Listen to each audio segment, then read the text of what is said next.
New York City, 8 million inhabitants, 13,000 taxis, and a host of challenges to be faced and mastered. Clearly a case for the infrastructure and cities sector, for Siemens New York is a reference, an endurance test, and an important customer.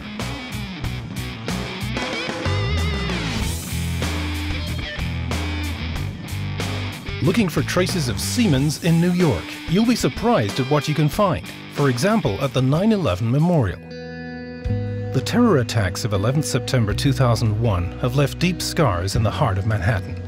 Now, 2 reflecting pools on the former site of the Twin Towers have been created in remembrance of the catastrophe.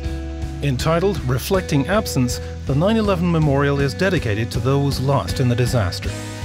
The around 600,000 gallons of water in the fountains are controlled with Siemens automation technology. The new focal point of the Big Apple, the One World Trade Center. Siemens takes care of the power supply and energy efficiency of the building. There's over 1 mile, it's a whole mile of Siemens Centron busway going up in there, providing the power, as well as Siemens circuit protection, our breakers and switches and fuses. And if you can see behind me, the memorial fountains are controlled by Siemens PLCs, watching, controlling the flow of the water, all the water chemistry. When finished, the One World Trade Center, with its height of 1776 feet, will be the highest skyscraper in the Western Hemisphere. This number reminds us of the year of the American Declaration of Independence. Siemens has become an established and trustworthy partner in New York. Roland Bush was invited as an esteemed expert to the annual conference of the Regional Plan Association. The association, responsible for New York, New Jersey, and Connecticut, staged an event at the Waldorf Astoria Hotel to discuss the future of the region. The biggest challenges facing New York City out of the next decade are going to be figuring out how to finance, how to make decisions about what systems need to be hardened and strengthened in the face of climate change.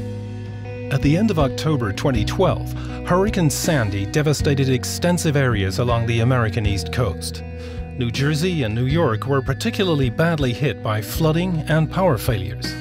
The storm caused damage costing around $50 billion. The consequence, a more intensive focus on the resilience of the infrastructure. Sandy hit everybody in this region. I mean, I'll say I live out in New Jersey and I lost a neighbor who was killed by a falling tree. So it hit into communities. Over 70 people lost their lives. Over 8 million people lost power, some of them for more than a week afterwards. So people really understood for the first time how vulnerable they were across the region. Sandy really was a wake-up call for not just New York, quite frankly. There have been a good number of cities that have called us and said, can we sit at the table while you're learning about how to be more resilient and discuss these issues. It's a global issue. I think what's changed after Hurricane Sandy is simply the awareness and sense of urgency among the public. Nobody ever thought it would be possible to have, 10, 15 feet of water flowing through here and through Hoboken, but since it happened once, it could happen again. So now, just the whole philosophy of design, it's something that is taken into account and addressed. We have to be thinking strategically about how we're going to prepare for the next storm, because the next storm may be slightly off to the east or the west or the north or the south at a different tide, and that these will all have enormous differences in the way these events are felt by our communities. The Siemens argumentation, investing in the resilience of the infrastructure is worthwhile. Future damage resulting from weather catastrophes can be minimized. At Siemens, the key term here is intelligent, automated infrastructure. So what we have is the circumstance where the public, the private sector, and government all agree that this has to be taken seriously. And what that means is that as long as smart ideas are put forward, as long as government really can get the right proposals in place, we can see some real action. It's about 4 years now since we started this partnership with Siemens, and it's become really one of the most important strategic partnerships that RPA has. We have for 90 years kind of talked about the big ideas and the big issues that need to be addressed. What Siemens does is bring extraordinary know-how to the table. They have pragmatic solutions. They share our vision of how urban planning should look like. It's a long-term planning, it's a solid planning, They are teaming up with companies, with technology companies like Siemens. So they are basically sharing exactly the way how we believe private and public should work together for the sake of a better development of cities into the future. Some parts of the American power grid are old and very complex. One example, the power grid of New Jersey runs on 230 kilovolts and that of New York on 345. As a result, Manhattan can only be supplied with electricity from New Jersey if it is converted with as few losses as possible and then carried through a cable in the bed of the Hudson River. The high-voltage direct current power transmission and the transformer station technology are provided by Siemens.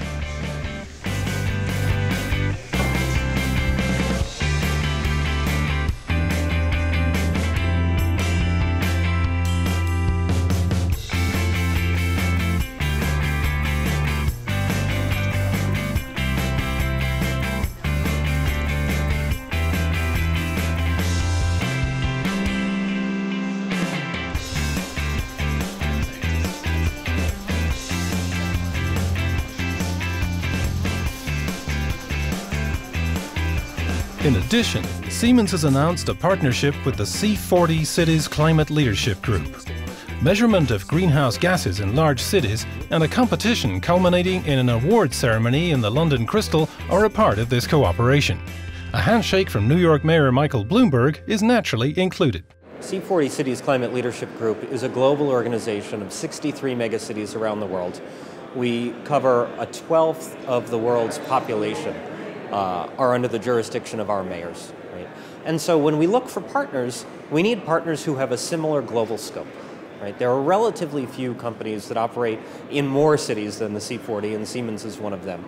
And the range of technologies and solutions that Siemens works on are quite relevant across many of the kinds of things that our mayors need to deal with. The award, which we are planning to have in September at our Crystal in London, is exactly about what we are saying, that we want to really recognize the leading cities in the world regarding CO2 emission. We are awarding 10 different categories. They're all going in this direction of running an efficient and effective city. When you look at an investment like the Crystal in London, which shows that Siemens isn't just thinking about this as a sales opportunity.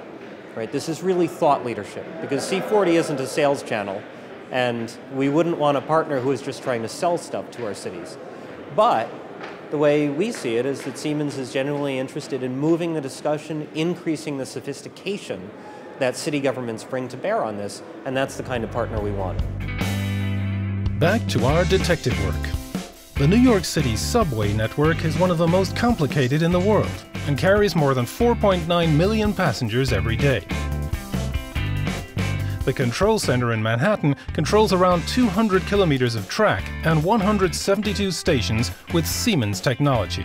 The information boards at the stations are also fully automatically supplied with the correct data. Back to the surface. The American Statue of Liberty has greeted millions of immigrants to the New World. Today, the statue is a symbol of the American Pledge of Freedom and an important tourist attraction.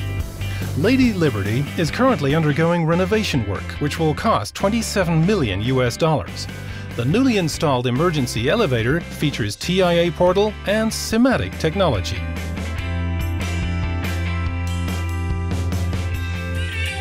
In spite of hurricanes with flooding and power failures, New York will not give up. And Siemens knows what the city needs: a resilient infrastructure and long-term planning.